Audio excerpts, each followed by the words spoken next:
이균용 대법원장 후보자 임명 동의안이 부결됐습니다. 윤 대통령은 야당을 설득하고 협조를 구하는 노력을 전혀 하지 않았습니다. 부적격자를 사법부 수장에 앉히는 것이야말로 그 공석 사태보다 더 큰 재앙입니다. 이런 인물들 계속 보내면 제2, 제3이라도 전 부결시킬 생각입니다. 김행 후보자의 청문회 기획망은 말문이 막히지 않습니다. 넥서스 투자라는 데서 근무하신 적은 없습니까? 거긴 근무는 하지 않았고요. 허위로 이렇게 자료를 기재하셨다는 건가요?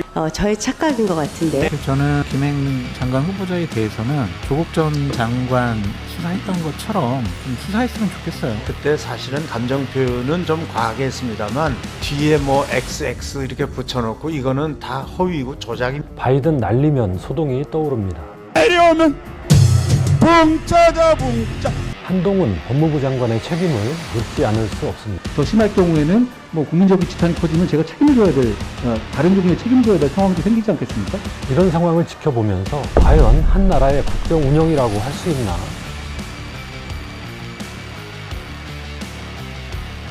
안녕하십니까. 논설의 박용현입니다. 인사참사도 이런 인사참사가 없습니다. 대법원장 이균용 임명 동의안은 부결되었음을 선포합니다. 이균용 대법원장 후보자 임명 동의안이 6일 국회에서 부결됐습니다. 1988년 이후 35년 만의 일입니다. 김행 여성가족부 장관 후보자는 청문회 도중 도망가 버리는 상식 이하의 장면을 연출했습니다. 인사청문회 역사상 초유의 사태입니다. 이런 사태가 벌어진 원인은 근본적으로 윤석열 대통령이 제공했습니다. 먼저 대법원장 후보자부터 보겠습니다. 대법원장은 장관처럼 야당이 반대해도 대통령 마음대로 임명할 수 있는 자리가 아닙니다. 대통령이 아무런 견제 없이 사법부를 자기 사람으로 채울 수 있다면 삼권 분립이라는 민주공화국의 뼈대가 무너집니다. 헌법이 대법원장과 대법관 임명에 국회 동의를 거치도록 규정한 이유입니다. 그래서 역대 대통령들은 대법원장 후보자를 지명할 때 법원 안팎의 신망을 고려하고 시대가 요구하는 자질을 명분으로 제시했습니다. 야당이 반대하면 설득하는 노력도 했습니다. 지난 35년 동안 대법원장 임명 동의안이 한 번도 부결되지 않았던 배경입니다. 그러나 윤석열 대통령은 친한 친구의 친한 친구인 이균용 후보자를 지명했습니다. 인사청문 과정에서 재산신고 누락, 땅 투기, 농지법 위반, 배우자의 증여세 회피 등 숱한 의혹이 불거지고 저는 정확하게 알지 못했고 인지하지 못했습니다. 저는 몰랐습니다. 처음으로 알았습니다. 후보자님! 뒤늦게 알았습니다. 법을 몰랐다는 황당한 변명을 내놓는 등 결격 사유가 차고 넘쳤습니다. 그럼에도 윤 대통령은 야당을 설득하고 협조를 구하는 노력을 전혀 하지 않았습니다. 오히려 야당이 부적격으로 판단해 인사청문 보고서를 채택하지 못한 신원식 국방부 장관 후보자에 대해 인사청문 보고서 재송부를 요청했습니다. 임명을 강행하겠다는 뜻입니다. 그것도 인사청문회법상 열흘 이내 기한을 정해 국회에 재송부를 요청할 수 있는데 그 기한을 단 이틀로 정했습니다. 야당의 반대는 눈꽃만큼도 고려하지 않겠다는 태도입니다. 이러면서 어떻게 대법원장 임명 동의를 해달라는 건지 후안무치하기 그지없습니다. 일각에서는 대법원장 공석 사태는 어떻게든 막아야 하지 않았느냐고 주장합니다. 하지만 부적격자를 사법부 수장에 앉히는 것이야말로 그 공석 사태보다 더 큰 재앙입니다. 사법부의 공정하고 중립적인 역할에 대한 신뢰가 무너지면 법치주의 자체가 위협받게 됩니다. 게다가 차기 대법원장은 윤 대통령 임기 동안 거의 대부분이 바뀌는 대법관과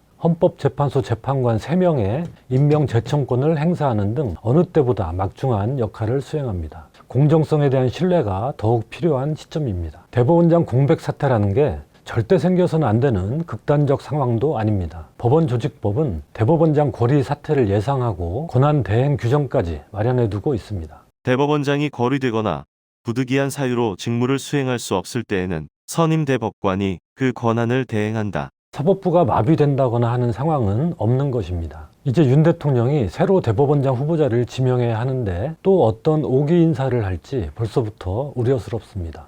일부에서 이런 얘기도 있어요. 이번은 그냥 희생타고 다음에 보내려고 일부러 이런 사람 이 후보자를 보냈다 이런 얘기도 지금 그런 얘기도 있어요? 진짜 후보자는 기다리고 있다? 예. 근데 저는 분명히 윤석열 정부에게 경고하겠는데요. 이런 인물들 계속 보내면 제2, 제3이라도 전 부결시킬 생각입니다. 이균용 후보자 같은 인물을 또 보내면 두 번째든 세 번째든 네 번째든 계속 부결이다. 저는 아까 말씀드렸지 않습니까? 사법부의 공백도 문제지만 부적절한 인물로 인해서 사법부가 공황 상태에 빠지는 건 더 문제라고 생각합니다. 윤 대통령은 야당을 비롯해 국민 다수가 수긍할 수 있는 대법원장 후보자를 신중하게 지명해야 할 것입니다. 여기에 더해 장관 후보자들의 임명도 함부로 강행해서는 안 됩니다. 김행 여성가족부 장관 후보자, 신원식 국방부 장관 후보자, 유인촌 문화체육관광부 장관 후보자가 인사청문회에서 보인 모습은 이 나라에 장관을 할 사람이 이렇게 없나 하는 탄식이 나오는 수준이었습니다. 김행 후보자의 청문회 출연행위는 말문이 막히게 합니다. 김 후보자는 2013년 청와대 대변인에 임명될 때 자신과 배우자가 소유한 소셜뉴스의 지분을 백지신탁하거나 처분해야 했습니다. 그런데 이를 신우이 등에게 팔았다가 나중에 다시 사들였습니다. 주식 파킹, 통정 매매 의혹입니다. 공직자 백지신탁 제도를 무력화하는 꼼수이며 불법 행위가 개입됐을 가능성도 있습니다. 그런데도 김 후보자는 5일 인사청문회에서 저는 지금 생각해도 그 방법뿐이 없었다고 생각해요. 참 뻔뻔합니다. 관련 자료도 기업 영업활동, 사생활 등을 이유로 공개하지 않았습니다. 이 자료가 가공된 자료라 이거를 저희가 요청한 자료라고 볼 수가 없습니다. 이런 걸 어디 인청이나 국감자리에서 이렇게 자료를 내놓는 경우가 어디 있습니까? 이거는 이제 학교에서 리포트 낼 때나 이렇게 하는 거고 원 데이터를 다 주셔야 됩니다. 미진한 자료 제출에 대한 질타가 이어지자 김 후보자는 제가 주가 조작의 주범처럼 지금 묘사가 되어 있어요. 범죄자 취급을 당하는 것이 지금 청문회를 진행하던 권인숙 위원장이 도저히 이걸 감당을 못하시겠으면 사퇴를 하시든가요. 국민의힘 의원들이 항의하며 김 후보자를 데리고 청문회장을 나가려 했습니다. 이를 제지하는 야당 의원들과 고성이 오가다 밤 10시 42분께 청문회가 정회됐고 약 1시간 만에 속개됐지만 김 후보자와 국민의힘 의원들은 돌아오지 않았습니다. 앞서 김 후보자는 2006년 DC인사이드 우회 상장 및 주가 조작 사건에 연루된 투자회사에 재직한 경력을 누락하기도 했습니다. 의도적으로 보이는 대목입니다. 인사청문회에서 의원들이 추궁하자 착각이라고 얼버무렸습니다. 사회이사로 일했으면서도 근무한 게 아니다라고 우겼습니다. 넥서스 투자라는 데서 근무하신 적은 없습니까? 거긴 근무는 하지 않았고요. 본인께서 2006년에 광주일보에 칼럼을 쓰셨는데 경력을 현 넥서스 투자 고문으로 돼 있고 그럼 이거 제가 잘못 썼나 봐요. 노컷 뉴스하고 방송을 하실 때도 넥서스 투자 상임 고문이라고 소개가 됐고 2015년에 예비후보 등록하셨잖아요. 그 당시에 언론사에서 후보자로부터 받아서 공개한 자료에 보면 경력에 넥서스 투자 상임 고문으로 돼 있어요. 허위로 이렇게 자료를 기재하셨다는 건가요? 예비 후보자 출마하실 때? 아니, 제가 이걸 보니까 제가 생각했었던 상임 고문이라는 것은 저의 착각인 것 같은데요. 네, 글로벌 리소스에서 근무하신 적 있으신가요? 거기 근무를 한 건 아니고요. 사회이사로 근무하신 적 있으시죠? 이사는 근무를 하는 건 아니죠. 아니, 사회이사로 재직을 했는데 네. 근무한 게 아니라고 얘기하십니까? 사회이사가 보수료 안 받으셨어요? 이사로? 그때 이렇게 안 받았고 이렇게 이사로 됐습니다. 보수를 전혀 안 받으셨어요? 네, 등기 이사 잠시만요. 네. 등기 이사셨죠? 등기 이사가 돈을 받나요? 김 후보자가 운영한 위키트리는 조회수를 올리려고 성범죄를 자극적으로 묘사하고 피해자가 조심하면 성범죄를 피할 수 있다는 식의 2차 가해보도를 일삼았다는 사실도 드러났습니다. 김 후보자는 이게 지금 현재 대한민국 언론의 현실이기도 합니다. M1 언론사들을 끌고 들어갔습니다. 지난 19년부터 22년까지 언론중재위원회 시정권고 현황입니다. 보이시죠? 네, 보입니다. 4년 동안 꾸준히 이름을 올린 언론사 어딘지 보이시나요? 네. 네, 인사이트, 위키트리, 디스패치, 세계일보 4개뿐입니다. 인사이트가 155회, 위키트리가 98회, 디스패치가 96회예요. 그러니까 이 대한민국 언론의 현실이 아니라 사실은 위키트리의 현실이었던 것이고 그 위키트리의 현실이 대한민국의 이런 언론의 보도의 문제점들을 선도한 겁니다. 그러니까 그것을 선도하는 데 성공한 기업인이신 거예요.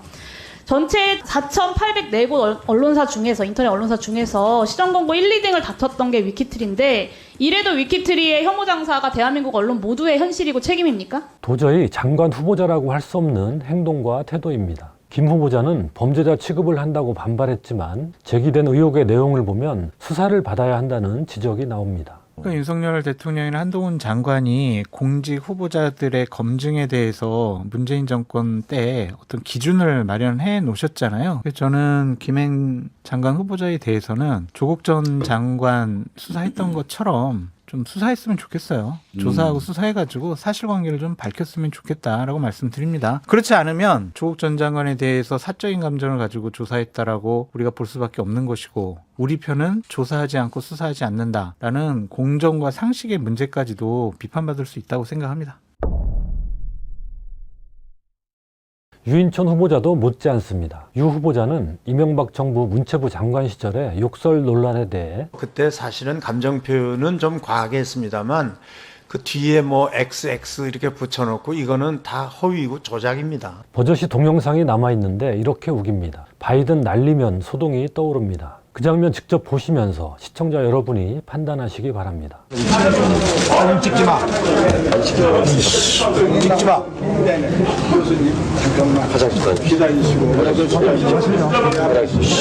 승진아 꼬치가 정말. 유 후보자는 이명박 정부의 문화예술인 블랙리스트에 대해서도 전면 부정하면서 104번씩 거론하면서 왜 저를 구속 안 시켰는지 전 지금도 궁금합니다. 하지만 2017년 민간 전문가와 문체부 공무원, 파견 검사 등으로 꾸려진 문화예술계 블랙리스트 진상조사 및 제도개선위원회가 이명박 박근혜 정부 8년 동안의 문화계 블랙리스트 피해 의혹을 조사해 백서를 펴냈는데 사실상 유 후보자를 블랙리스트 몸통으로 서술하고 있습니다. 다만 직권남용죄 공소시효가 지난 상태라 유 후보자를 고발하기 어려웠다는 게 피해자들의 소송을 대리한 변호사의 설명입니다. 처벌받지 않았으니 결백하다는 유 후보의 주장에는 이런 함정이 숨어 있습니다. 또 유 후보자는 자녀가 대학생 때 6억 원대 아파트를 사는 등 거액을 증여받아 아파트를 구입했는데도 증여세 납부 자료를 제출하지 않았습니다. 야당의 자료 제출 요구에도 이 자녀들 문제는 사실은 이게 이미 다 장성해서 독립된 생계를 다 가지고 있고 해서 사실은 뭐 본인들도 우선 뭐 본인들이 공개되는 걸 거부하고 있고 끝내 제출하지 않았습니다. 김행 후보자나 유인천 후보자나 뻔한 사실을 아니라고 우기고 불리한 자료를 숨기는 행태가 너무나 비슷합니다. 신원식 국방부 장관 후보자에 대해선 긴 말 하지 않겠습니다. 이 하나의 장면으로 판단은 족하다고 봅니다. 문재인 따는 것은 시가 문제입니다. 내려오면 붕짜자 붕짜, 안 내려면 붕짜자 붕짜. 이런 사람이 국방부 장관을 하겠다니 나라가 창피합니다. 수많은 현역 예비역 장성, 국방 전문가들 중에 장관할 사람이 그렇게 없다는 말입니까? 끝으로 한동훈 법무부 장관의 책임을 묻지 않을 수 없습니다. 온갖 비리 의혹에 휩싸인 자격 미달의 후보자들을 사전에 검증하지 못한 책임입니다. 과거 청와대 민정수석실에서 담당하던 고위공직자 인사검증을 지금은 법무부 인사정보관리단이 맡고 있습니다. 지난해 인사정보관리단이 창설될 때 논란이 일자 한동훈 법무부 장관은 저 심할 경우에는 뭐 국민적인 지탄이 커지면 제가 책임을 져야 될 다른 종류의 책임을 져야 될 상황도 생기지 않겠습니까? 하지만 정순신 전 국가수사본부장 낙마를 비롯해 인사 참사가 반복되는데도 아무런 책임을 지지 않고 있습니다. 따져보고 책임질 일이 있으면 책임질 수는 있다, 이렇게 해석이 될 수 있습니다. 아니요, 한마디로 무능하고 무책임합니다. 이런 상황을 지켜보면서 과연 한 나라의 국정 운영이라고 할 수 있나 혀를 차게 됩니다. 초등학교 학급 운영도 이렇게 하지는 않을 것입니다. 정권의 수준을 적나라하게 보여줍니다. 대통령이 국정에 대한 일말의 책임감이라도 갖고 있는지 묻지 않을 수 없습니다.